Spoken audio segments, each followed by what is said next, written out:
اعوذ باللہ من الشیطان الرجیم بسم اللہ الرحمن الرحیم۔ ناظرین السلام علیکم۔ آج کا جو ہمارا ٹاپک ہے وہ ہے فضائل اہل بیت، یعنی کہ اہل بیت کی شان۔ تو آج کی ہماری گفتگو ہے ٹوٹل 3 پوائنٹ پر مشتمل ہوگی۔ پوائنٹ نمبر 1 میں ہم دیکھیں گے قرآن مجید قرآن میں سے کون سی آیات سے اہل بیت کی فضیلت ثابت ہوتی ہے۔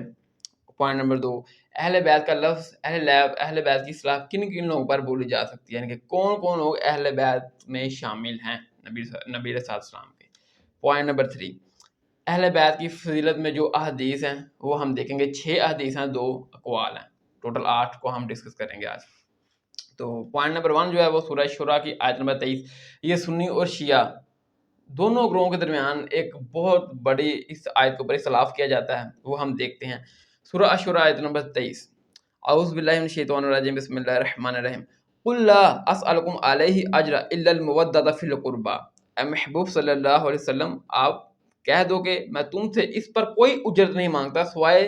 رشتہ داری کی محبت کے، یعنی کہ نبی علیہ السلام جو یہ قرآن کی دعوت کافروں کو پیش کرتے ہیں، تو آپ جب دعوت پیش کرتے کافروں کو، تو جو کافروں کی طرف سے آپ کو تکلیفیں ہوتی، آپ کو گالی گلوچ دی جاتی، تو نبی صلی اللہ علیہ وسلم کہہ رہے ہیں کہ جو میں دعوت تمہیں پیش کر رہا ہوں اس کے عوض میں تم سے کوئی دنیاوی معاوضہ نہیں لیتا، کوئی پیسہ روپیہ یا شہرت نہیں، سوائے قریبی رشتہ داری کی محبت کی۔ اب جو قریبی رشتہ داری ہے اس میں کون کون لوگ آتے ہیں، اور نبی صلی اللہ علیہ وسلم نے اپنے قریبی رشتہ دار کن لوگوں کو کہا ہے قریبی رشتہ دار، اس کو ہم دیکھتے ہیں۔ اسی آیت کی تفسیر جو ہے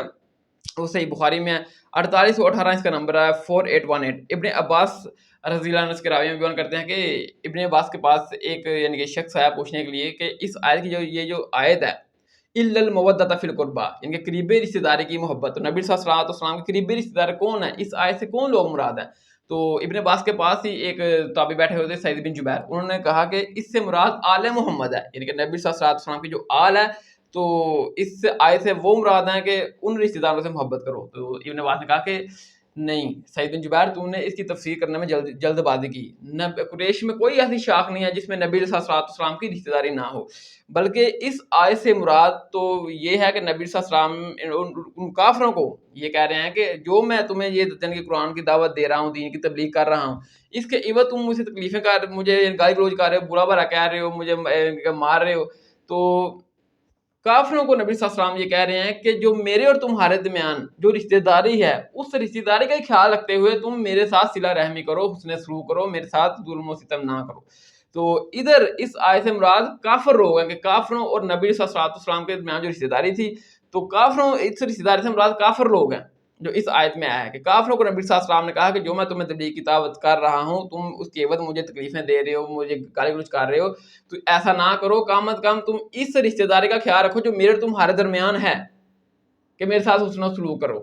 ٹھیک ہے، دعوت کے عوض۔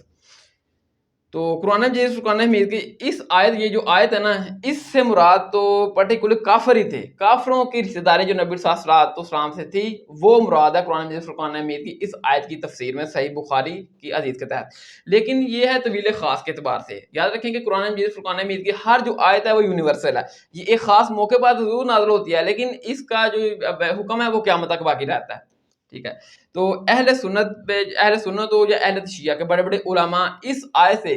اجتہاداً اہل بیت کی فضیلت بھی ثابت کرتے ہوئے آئے ہیں۔ وہ کیسے؟ اجتہاداً طویل عام کے اعتبار سے۔ وہ میرے بھائی دیکھیں کہ نبی علیہ السلام کافروں کو کیا کہہ رہے ہیں، ٹھیک ہے نا، کہ میرے اور تمہارے درمیان جو رشتہ داری ہے کم از کم اس کا خیال رکھو اور میرے ساتھ حسن سلوک کرو۔ تو نبی علیہ السلام جب کافروں سے اپنی اور کافروں کے درمیان جو رشتہ داری تھی اس رشتہ داری کی بنیاد پر کافروں سے یہ مطالبہ کر رہے ہیں کہ میرے ساتھ حسن سلوک کرو، تو ہم تو مسلمان ہیں، آپ کا امتی ہیں، نبی صلی اللہ علیہ وسلم ہمارے روحانی والد ہیں، تو ہم تو درجہ اولا نبی صلی اللہ علیہ وسلم کے درمیان اور ہمارے درمیان جو آپ کی نسبت ہے اس نسبت کی وجہ سے ہم آپ کے اہل بیت کے ساتھ حسن سلوک کریں، ٹھیک ہے نا۔ تو اس آیت یہ یعنی کہ طویل عام کے اعتبار سے اس آیت کی تفسیر ہوگی۔ تو اس میں بھی الحمدللہ احادیث ہیں، وہ حدیث جامع ترمذی میں 3799 کا نمبر ہے 3789۔ عبداللہ بن عباس بیان کرتے ہیں کہ نبی صلی اللہ علیہ وسلم نے کہ اللہ تعالیٰ سے محبت کرو کہ وہ تمہیں اپنی نعمتیں کھلا رہا ہے، ان کے جو تمام دنیا کھانا پینا پھل سبزی وغیرہ تمام اللہ تعالیٰ کی نعمتیں ہیں، پانی وغیرہ، تو نبی صلی اللہ علیہ وسلم نے فرمایا کہ اللہ تعالیٰ سے محبت کرو کہ وہ تمہیں اپنی نعمتیں کھلا رہا ہے، اللہ تعالیٰ کی محبت کی وجہ سے مجھ سے محبت کرو، اور میری محبت کی وجہ سے میرے اہل بیت سے محبت کرو۔ ٹھیک نا. تو اس طویل عام کے اعتبار سے اس آیت کی تفسیر بھی اس حدیث میں مل گئی کہ نبی صلی اللہ علیہ وسلم نے فرمایا کہ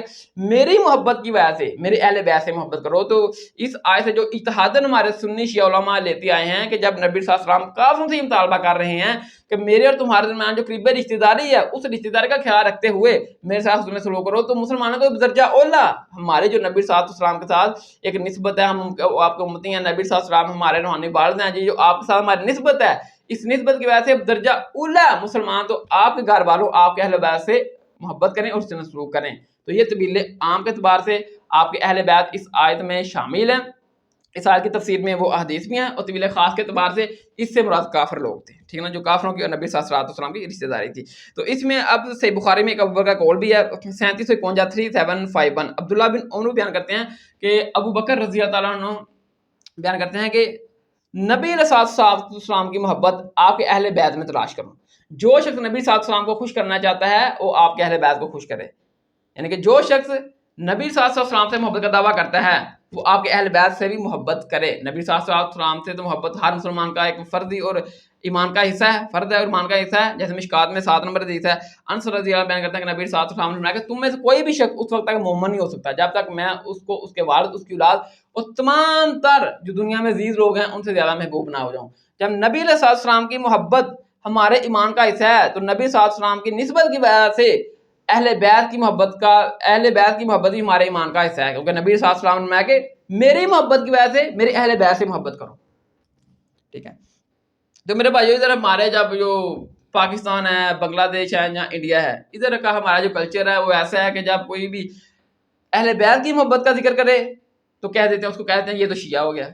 جب کوئی نبی علیہ السلام کی محبت کا اظہار کرے تو کہتے ہیں یہ تو بریلوی ہو گیا. جب کوئی صحابہ کی محبت کی بات کرے تو کہتے ہیں یہ تو دیوبندی ہو گیا. جب کوئی شخص قرآن و سنت کو اتھارٹی مانے اور اس کے مقابلے میں کوئی بھی بات ہو کسی بڑے سے بڑے بزرگ یا پیر کو اس کو ریجیکٹ کر دے اور اللہ تعالیٰ کے مقابلے میں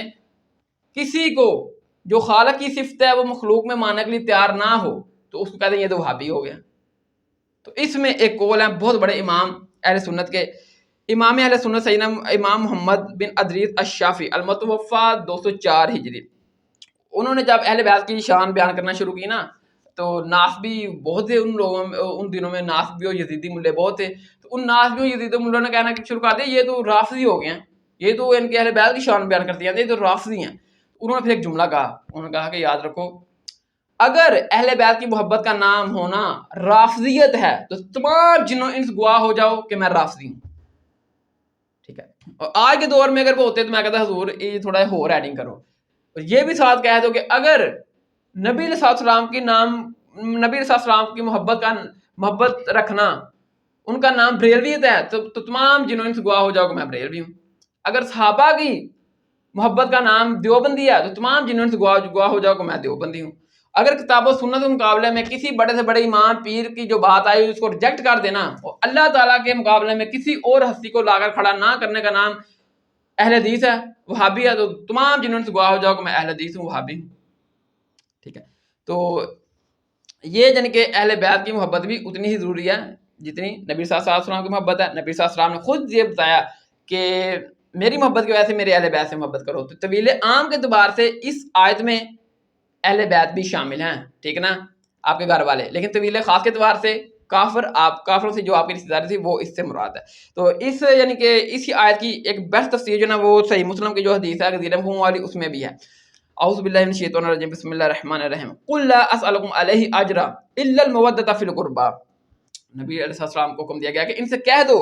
کہ میں تم سے اس پر کوئی اجرت نہیں مانگتا سوائے اس کے کہ میری قریبی رشتہ داری جو ہے جو میرے قریبی رشتہ دار ہیں ان سے محبت. ٹھیک ہے نا. تو جو طویل عام کے اعتبار سے اس آیت سے مراد قریبی رشتہ دار آپ کے اہل بیت ہیں. تو یہ بیسٹ تفسیر ہے اس حدیث میں بھی. صحیح مسلم کی یہ حدیث ہے 1225 نمبر سے لے کر 1228 نمبر, 6225 سے لے کر 6228 تک. زیاد بن ارقم اس کے راویہ میں بیان کرتے ہیں کہ ان کا ایک بھتیجا ان کے پاس آیا تو وہ کہنے لگا کہ زیاد بن ارقم سے کہ آپ نے نبی صلی اللہ علیہ وسلم کے ساتھ بہت زیادہ وقت گزارا ہے, نمازیں پڑھی ہیں نبی صلی اللہ علیہ وسلم کے ساتھ, جہاد کیا ہے, آپ کی بہت زیادہ باتیں سنی ہیں, آپ کی بہت زیادہ حدیث سنی ہیں, تو ہمیں کوئی نبی صلی اللہ علیہ وسلم کی حدیث سنا دو. تو زیاد بن ارقم بوڑھے ہو گئے تھے تو وہ کہتے ہیں کہ بیٹا ہاں میں نے نبی صلی اللہ علیہ وسلم کی بہت سی باتیں سنی ہیں, کچھ بول گیا ہوں, کچھ یاد ہے. اب جو کچھ یاد ہے میں آپ کو بتاتا ہوں. وہ پھر کہتے ہیں کہ حجۃ الوداع سے واپسی کے موقع پر ایک مرتبہ نبی صلی اللہ علیہ وسلم نے خوم نامی ایک جگہ تھی جو پانی کا ایک کنارہ تھا، تو جو مکہ اور مدینہ کے درمیان میں موجود تھا، خوم نامی جگہ پانی کے کنارے پر، وہاں نبی صلی اللہ علیہ وسلم نے پڑاؤ ڈالا، اور پڑاؤ ڈالنے کے بعد آپ نے کچھ حمد و ثنا بیان کی، پھر آپ نے خطبہ دیا اور فرمایا کہ اے لوگو آگاہ ہو جاؤ کہ میں بھی ایک انسان ہوں، قریب ہے کہ اللہ کا قاصد یعنی موت کا فرشتہ میرے پاس آئے اور میں اس کی دعوت قبول کر لوں۔ میں اپنے بعد تم میں دو بھاری چیزیں چھوڑ کے جا رہا ہوں۔ پہلی چیز وہ اللہ کی کتاب ہے، اس میں ہدایت ہے، اس میں نور ہے، اس کو مضبوطی سے پکڑو، اللہ کی کتاب کو، اس کے ساتھ اپنا تعلق مضبوط کر لو۔ اللہ کی کتاب اللہ کی اصلی ہے، جس نے اس کی اتباع کی وہ ہدایت پر ہے، جس نے اس کو چھوڑ دیا وہ گمراہ ہو گیا۔ اور دوسری چیز میرے اہل بیت ہے، میں اپنے اہل بیت کے معاملے میں تمہیں اللہ سے ڈراتا ہوں، میں اپنے اہل بیت کے معاملے میں تمہیں اللہ سے ڈراتا ہوں، میں اپنے اہل بیت کے معاملے میں تمہیں اللہ سے ڈراتا ہوں۔ تو یہی حدیث جب جامع ترمذی میں آتی ہے 3713 نمبر، تو اس میں پھر یوں الفاظ ہے کہ نبی صلی اللہ علیہ وسلم نے حضرت علی کو بلایا اور حضرت علی کا ہاتھ یوں پکڑا اور بلند کر کے لوگوں کے سامنے، ادھر لوگ صرف اہل مدینہ تھے یا اہل شام تھے، اہل شامیوں اور اہل مدینہ کے سامنے یوں ہاتھ پکڑا اور کہا کہ جس کا دلی دوست میں ہوں اس کا دلی دوست علی بھی ہے، یعنی کہ جو علی سے محبت کا دعویٰ کرتا ہے، جو مجھ سے محبت کا دعویٰ کرتا ہے وہ علی سے بھی محبت کرے۔ تو میں نے وہ حدیث بیان کر دی پہلے ہی کہ نبی صلی اللہ علیہ وسلم نے فرمایا کہ کوئی بھی شخص اس وقت تک مومن نہیں ہو سکتا جب تک اس کو میں اس کے والدین اولاد تمام تر لوگوں سے زیادہ محبوب نہ بن جاؤں۔ تو یہ نبی صلی اللہ علیہ وسلم کی محبت ہمارے ایمان کا حصہ ہے، تو اسی لحاظ سے آپ کی محبت کی وجہ سے حدیث میں بھی آیا کہ جس میری محبت کی وجہ سے میرے اہل بیت سے محبت کرو، حضرت علی کی محبت ہی ہمارے ایمان کا حصہ ہے، ٹھیک ہے۔ تو اصل میں اس موقع پر نبی صلی اللہ علیہ وسلم نے کیوں اتنی ترکیب دلائی اہل بیت کی محبت کی، حضرت علی کی محبت کی؟ کیونکہ ادھر صرف اہل مدینہ اور اہل شامی تھے، اور پھر انہی شامیوں نے، اصل میں نبی صلی اللہ علیہ وسلم ان شامیوں کو سنا رہے تھے کہ یہ علی ہے، جس نے مجھ سے محبت کی وہ اس سے ہی محبت کرے گا، اور میرے اہل بیت سے ہی محبت کرنی ہے، کیونکہ آپ کو غیبی خبر دی جا چکی تھی کہ آپ کی امت آپ کے اہل بیت سے آپ کے بعد اچھا سلوک نہیں کرے گی۔ پھر یہی شامی اٹھے اور جنگ صفین میں حضرت علی کے خلاف بغاوت کر دی، انہی شامیوں نے مدینہ میں واقعہ ہرا کے دوران مدینہ منورہ کی حرمت کو پامال کیا، اور انہی شامیوں نے شہادت حسین میں بھی یہ لوگ شامل تھے، ٹھیک نا۔ لیکن نبی صلی اللہ علیہ وسلم نے ان شامیوں کو ڈرایا، حضرت علی کو بلا کر کھڑا کر کے بتایا کہ میری محبت اس کی محبت ہے، لیکن ان شامیوں نے آپ نبی صلی اللہ علیہ وسلم کی حدیث کی کوئی پرواہ نہیں کی اور آپ کے اہل بیت کے ساتھ بد سلوکی کی آپ کے بعد۔ تو یہ حدیث بھی ایک بیسٹ تصویر ہے اس آیت کی کہ قُلْ لَا أَسْأَلُكُمْ عَلَيْهِ أَجْرًا إِلَّا الْمَوَدَّةَ فِي الْقُرْبَىٰ، اس پر نبی کہہ دو میں تم سے اس پر کوئی اجرت طلب نہیں کرتا سوائے میری قریبی رشتہ داری کے، کہ میری قریبی رشتہ داری کا خیال رکھنا۔ تو یہ تفسیر میں بھی نبی اس حدیث میں نبی صلی اللہ علیہ وسلم نے فرمایا کہ میں اپنے اہل بیت کے معاملے تمہیں اللہ سے ڈراتا ہوں، اپنے اہل بیت کے معاملے تمہیں اللہ سے ڈراتا ہوں، اور میری محبت حضرت علی کی محبت ہے، جو مجھ سے محبت کرتا ہے وہ حضرت علی محبت کرے، ٹھیک ہے۔ تو یہ بھی بیسٹ آیت، یعنی کہ طویل عام کے اعتبار سے اس آیت کی ایک بیسٹ تفسیر یہ بھی تھی صحیح مسلم کی حدیث۔ اب آ جائیں پوائنٹ نمبر 2 کی طرف کہ اہل بیت کا لفظ کن کن لوگوں پر بولا جا سکتا ہے، یعنی کہ آپ نبی صلی اللہ علیہ وسلم کے اہل بیت میں کون کون لوگ شامل ہیں۔ نمبر 1 سورۃ الاحزاب آیت نمبر 33 میں آیا نا کہ اعوذ باللہ من الشیطان الرجیم بسم اللہ الرحمن الرحیم، اللہ یہی چاہتا ہے کہ اے نبی کی گھر والیو تم سے وہ گندگی کو دور کر دے اور تمہیں خوب پاک کر دے، اے نبی کی گھر والیو۔ تو ادھر اہل البیت سے مراد نبی صلی اللہ علیہ وسلم کی بیویاں ہیں، ٹھیک ہے نا۔ پوائنٹ نمبر 2 یہ حدیث صحیح مسلم میں ہے 1225 کا نمبر ہے 6225، زیاد بن ارقم اس کے راوی ہیں کہ وہ غدیر خون والی حدیث ہے کہ نبی صلی اللہ علیہ وسلم نے فرمایا کہ میں اپنے باتوں میں 2 چیزیں چھوڑ کے جا رہا ہوں، پہلی چیز اللہ کی کتاب ہے اور دوسری چیز میرے اہل بیت ہے، میں اپنے اہل بیت کے معاملے میں تمہیں اللہ سے ڈراتا ہوں۔ تو اس حدیث میں وہ زیاد بن ارقم جو بھتیجے تھے وہ پوچھتے ہیں کہ آپ کے اہل البیت میں کون لوگ شامل ہیں، ان کے بارے میں، ان کے نبی صلی اللہ علیہ وسلم نے بیان کیا کہ میں اپنے اہل بیت کے معاملے میں تمہیں اللہ سے ڈراتا ہوں۔ تو ادھر اہل البیت سے کون کون لوگ مراد ہیں، تو زیاد بن ارقم بیان کرتے ہیں کہ نبی صلی اللہ علیہ وسلم کی بیویاں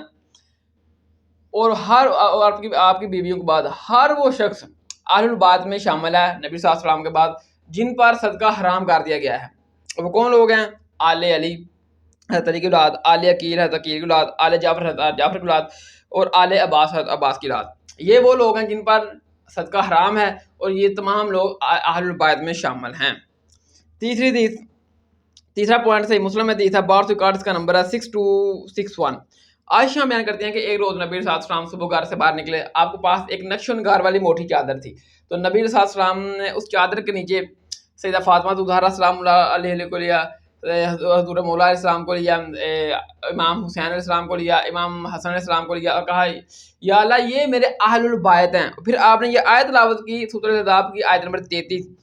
اللہ یہی چاہتا ہے کہ اے نبی گھر والیو تم سے وہ گندی کو دور کر دے, تمہیں خوب پاک صاف کر دے. تو اس آیت کے کنٹیکسٹ میں اس آیت کو جو طویل خاص کے اعتبار سے تو اس آیت میں صرف نبی کی بیویاں شامل ہیں, لیکن طویل عام کے اعتبار سے اس حدیث کے تحت صحیح مسلم 6261 کے تحت نبی صلی اللہ علیہ وسلم نے ان 4 ہستیوں کو بھی اس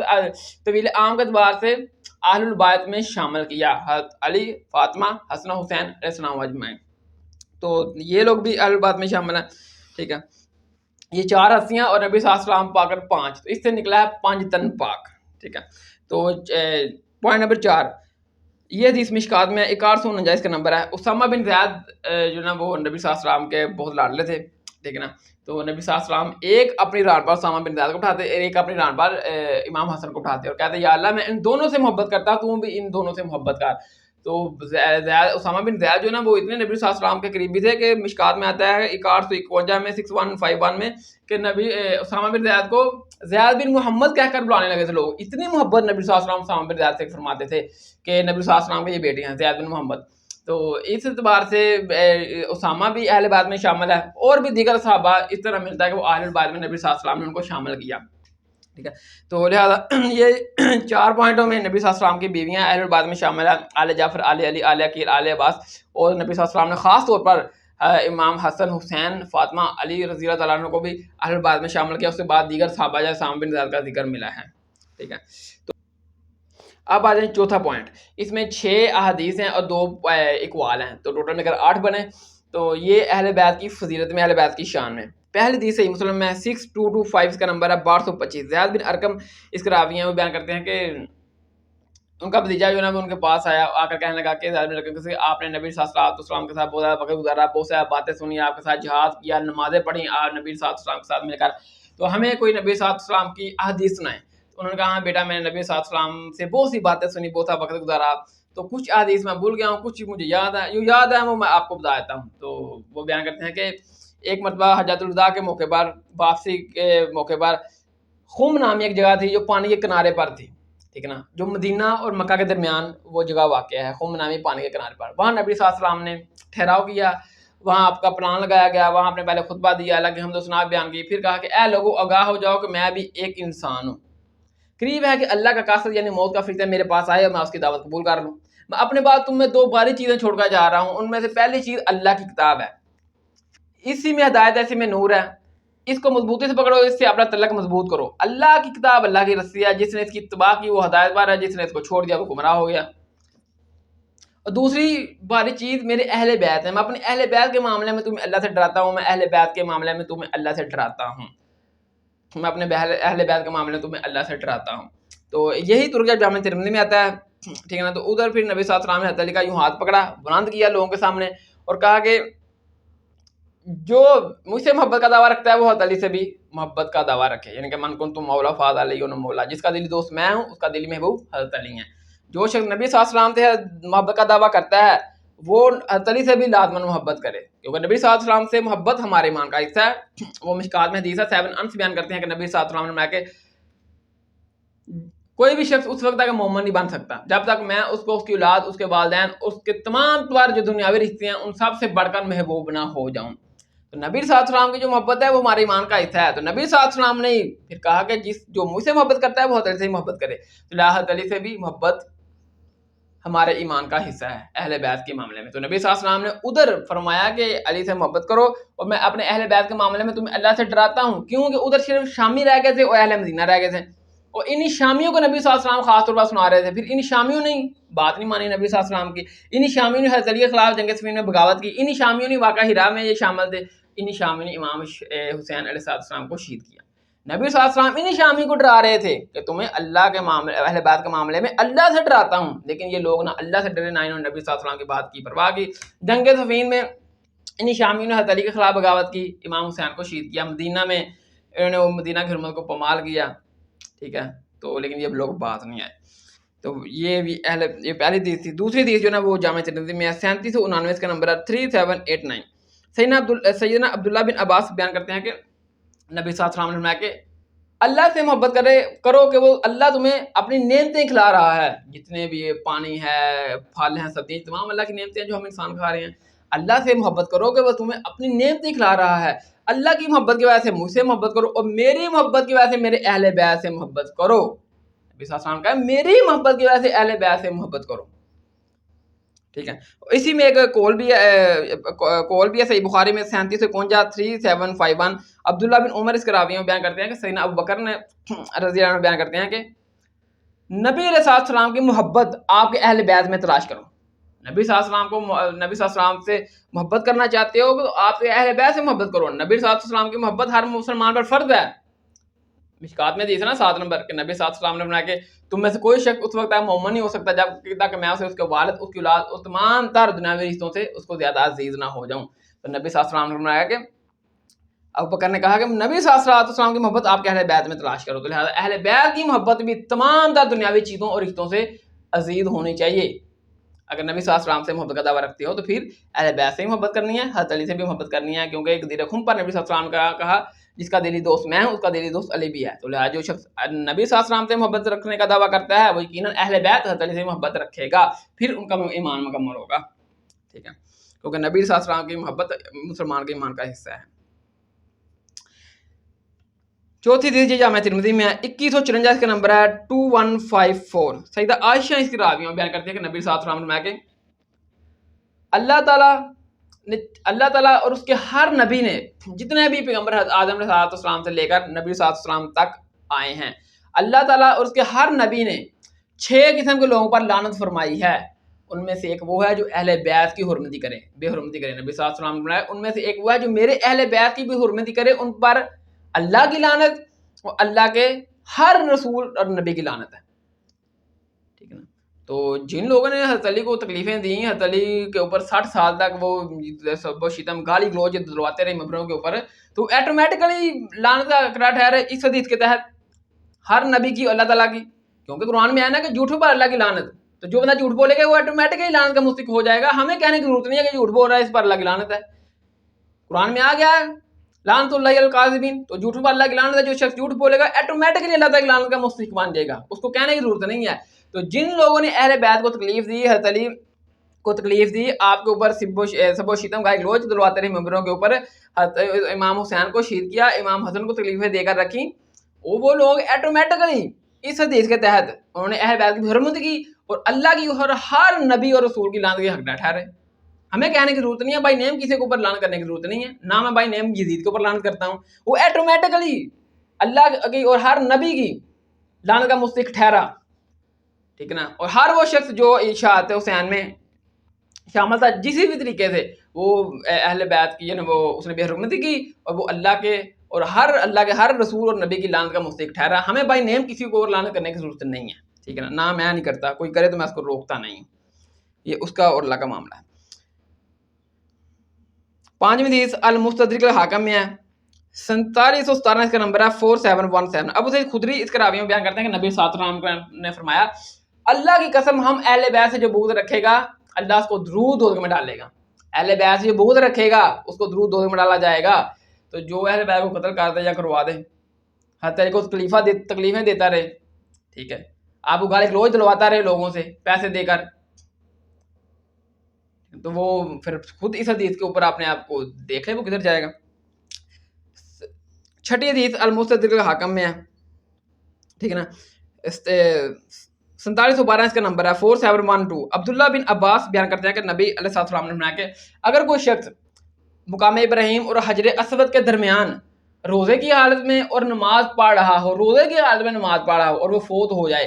اور اس کے دل میں بغض اہل بیت ہو, اہل بیت کے خلاف بغض ہو, تو اللہ تعالیٰ اس کو دوزخ میں ڈالے گا. پھر وہی بات ہے اتنا مقام مرتبہ حجر اسود مقام ابراہیم کے درمیان روزے کی حالت میں نماز پڑھ رہا ہے اور فوت ہو گیا ہے, لیکن دل میں اہل بیت کا بغض ہے, تو وہ ضرور دوزخ میں ہی جائے گا اس حدیث کے تحت. میں کوئی اپنے پاس سے بات نہیں کر رہا, جس نے کرنی ہے بات جواب دینا وہ حدیث کی روشنی میں جواب دے. ٹھیک ہے. تو جن لوگوں نے امام حسین کو شہید کیا یا کسی طریقے سے آپ کی شہادت میں شامل ہوئے, مدد کی کسی کی, ٹھیک ہے نا, امام حسن کو تکلیفیں دی, امام علی کو تکلیفیں دی, تو وہ خود سوچ لیں وہ کدھر جائیں گے اس حدیث کے تحت. میں کسی کے اوپر کسی قسم کا کوئی بات نہیں کرتا, یہ احادیثیں ہیں نبی صلی اللہ علیہ وسلم کی. ٹھیک ہے. اب آ جائیں آخری حدیث, یہ بہت اہم ہے, یہ مشکات میں ہے 7 نمبر